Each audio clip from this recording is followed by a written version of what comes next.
Hello friends, ધમુસ kitchen and vlog પર તમારું સ્વાગત છે। આજે આપણે બિલકુલ મેંદાના ઉપયોગ વગર ઘઉંના લોટમાંથી એકદમ ક્રિસ્પી અને 100% બેકરી જેવી ખારી ઘરે જ બનાવીશું। મિત્રો, એકદમ સરળતાથી 2 થી 3 ટિપ્સને ફોલો કરી બજાર કરતાં શુદ્ધ અને બજાર કરતાં સસ્તી ખારી ઘરે પણ બનાવી શકાય છે। તો ચાલો ઝડપથી બનાવવાનું શરૂ કરીએ। ખારી બનાવવા માટે આપણે અહીંયા 2 કપ જેટલો ઘઉંનો લોટ લેવાનો છે અને વજન પ્રમાણે જોઈએ તો લગભગ આ 200 ગ્રામ જેટલો લોટ થાય છે અને 2 કપ ઘઉંના લોટની સામે આપણે અહીંયા 4 ચમચી ભરી અને એકદમ ઝીણો રવો નાખવાનો છે।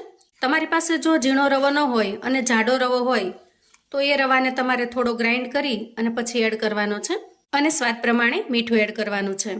અડધી ચમચી જેટલું આપણે અહીંયા શેકેલું જીરું લીધું છે। આ જીરુંને મેં થોડું ઘણું શેકી લીધું છે।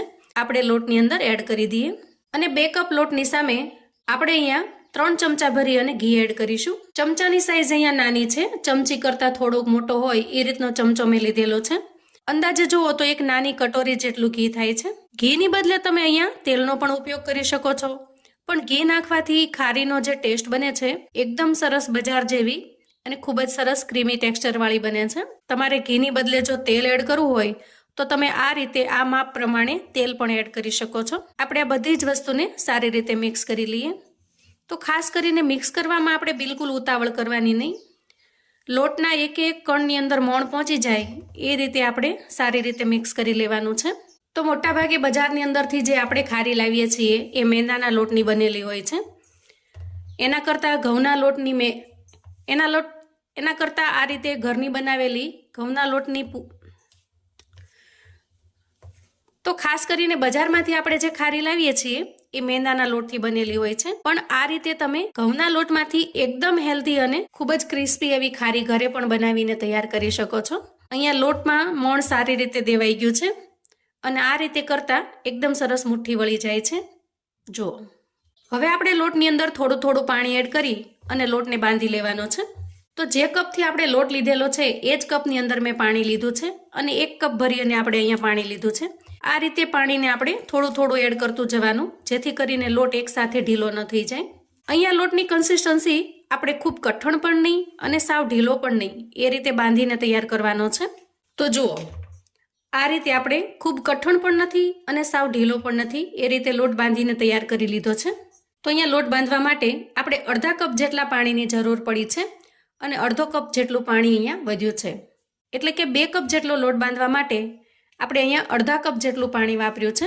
હવે આ લોટને આપણે 8 થી 10 મિનિટ માટે કવર કરી અને ઢાંકીને મૂકી દઈએ, જેથી કરીને એના અંદર ખૂબ સારી કૂણ આવી જશે અને લોટ એકદમ સરસ કૂણો માખણ જેવો પરફેક્ટ બનીને તૈયાર થઈ જશે। હવે અહીંયા મેં એક મિક્સિંગ બાઉલ લીધો છે અને એમાં 3 ચમચી ભરી અને હું તપકીરનો લોટ લઉં છું, જેને આપણે આરા લોટ પણ કહીએ છીએ। અહીંયા તમે આરા લોટની જગ્યાએ ચોખાનો લોટ પણ લઈ શકો છો। આપણે આરા લોટમાંથી સ્લરી બનાવવાના છીએ, એટલા માટે અહીંયા હું થોડું ઘી એડ કરું છું, તે આપણે મિક્સ કરી લઈએ। આ રીતે આપણે થોડી લિક્વિડ થાય અને રિબન ટાઈપ બને એ રીતે સ્લરી બનાવીને તૈયાર કરવાની છે। તો અહીંયા જુઓ, લોટ એકદમ સરસ પરફેક્ટ સોફ્ટ થઈ ગયો છે। હવે 1 ચમચી જેટલું તેલ લઈ લોટને આપણે પરફેક્ટ રીતે કૂણવી લઈએ। આ રીતે તૈયાર થયેલા લોટમાંથી આપણે એક સરખી સાઈઝના લુવા બનાવી લેવાના છે। અહીંયા આ રીતે આપણે 6 લુવા બનાવીને તૈયાર કરેલા છે। હવે જુઓ, તૈયાર થયેલા લુવામાંથી આપણે એક લુવો લીધો છે અને આ રીતે આપણે ગોળ શેપ આપી દઈશું। લુવાને આપણે લોટની અંદર ડીપ કરી લેવાનો છે। ડીપ કરવા માટે પણ મેં ઘઉંનો લોટ જ લીધેલો છે અને હવે રોટલીની જેમ એને વણી લેવાનું છે। આ રીતે રોટલીની થિકનેસ પ્રમાણે આપણે વણી લેવાનું છે। અહીંયા તમે થિકનેસ જોઈ શકો છો, જેટલી થિકનેસ રોટલીની હોય એટલી જ મેં રાખી છે। તો આ જ સાઈઝ પ્રમાણે બાકીની 2 રોટલીને પણ હું વણીને તૈયાર કરી લઉં છું। જુઓ, અહીંયા ત્રીજી રોટલી પણ બનીને તૈયાર થઈ ગઈ છે। હવે આપણે તૈયાર કરેલી સ્લરીને એના ઉપર લગાવી દઈશું। આ રીતે આખી રોટલી ઉપર આપણે સ્લરી લગાવી દેવાની છે। હવે આપણે એના ઉપર થોડો લોટ સ્પ્રિંકલ કરીશું અને બાકીની જે 2 રોટલી બનાવેલી છે એમાંથી એક રોટલી લઈશું અને આ રોટલી ઉપર આપણે સેટ કરી દઈશું। જુઓ, આ રીતે એક સરખી સાઈઝની રોટલી હશે તો તમે ફટાફટથી બનાવીને તૈયાર કરી શકશો। હવે ફરી આપણે એના ઉપર સ્લરી લગાવી દઈએ અને થોડો લોટ સ્પ્રિંકલ કરી દઈએ અને વધેલી ત્રીજી રોટલીને આપણે એના પર સેટ કરી દઈએ। આ રોટલી ઉપર પણ આપણે સ્લરી લગાવી દેવાની છે, થોડો લોટ સ્પ્રિંકલ કરી દઈએ અને હવે આ રીતે વાળી રોલ બનાવી લેવાનો છે. જુઓ, આ રોલને આપણે થોડો દબાવી અને સહેજ મોટો કરી લઈએ. હવે તૈયાર થયેલા રોલને આપણે એક પ્લેટમાં લઈ લઈએ અને બાકી વધેલા લુવામાંથી પણ આ રીતે આપણે રોલ બનાવીને તૈયાર કરી લઈએ. હવે જુઓ, આ રીતે બીજો રોલ પણ બનાવીને મેં તૈયાર કરી લીધો છે. હવે આપણે આ બંને રોલને ઢાંકણ ઢાંકી 6 થી 7 મિનિટ માટે ફ્રીજની અંદર રહેવા દેશું. ફ્રીજની અંદર રહેવા દેવાથી એના બધા જ પડ ખૂબ સરસ રીતે છૂટા પડી જશે અને એકદમ ક્રિસ્પી જે બજારમાં મળે છે એવી સરસ મજાની ખારી બનીને તૈયાર થાય છે. તો આ જે ટ્રિક્સ છે એને ખાસ ફોલો કરવાની, જેથી કરીને તમે ઘઉંના લોટની પણ ખારી બનાવતા હશો તો પણ એના પડ ખૂબ સારી રીતે છૂટા પડી જશે. હવે જુઓ, અંદાજે 8 મિનિટ પછી આપણે લુવાને બહાર કાઢી લીધા છે. હવે આપણે આમાંથી એક લુવો લઈશું અને એક સરખી સાઈઝમાં આપણે કટ લગાવી દેશું. તો આ રીતે આપણે એક સરખી સાઈઝના કટ લગાવી દીધા છે. હવે આપણે આ રીતે એક એક લુવો લેતું જવાનું છે અને વેલણની મદદથી વણતું જવાનું છે. આ રીતે આપણે ઉપર અને નીચે બંને જગ્યાએ વણી લેવાનું છે.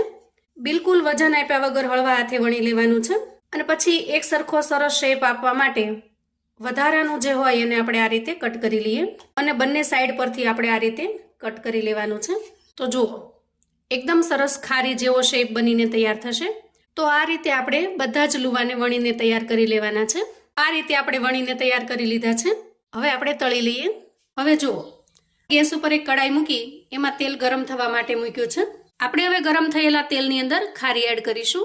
તો અહીંયા જેટલી સમાય એટલી જ ખારી આપણે એડ કરવાની છે અને થોડી વાર માટે આપણે એમનેમ થવા દેવાનું છે, બિલકુલ હલાવ્યા વગર.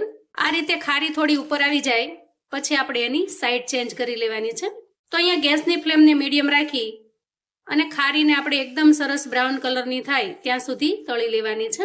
આ રીતે અંદાજે 3 થી 4 મિનિટ સુધી ખારીને આપણે સરસ રીતે તળી લેવાની છે અને એકદમ સરસ બ્રાઉન કલરની થાય પછી આપણે એને તેલમાંથી કાઢી લઈએ.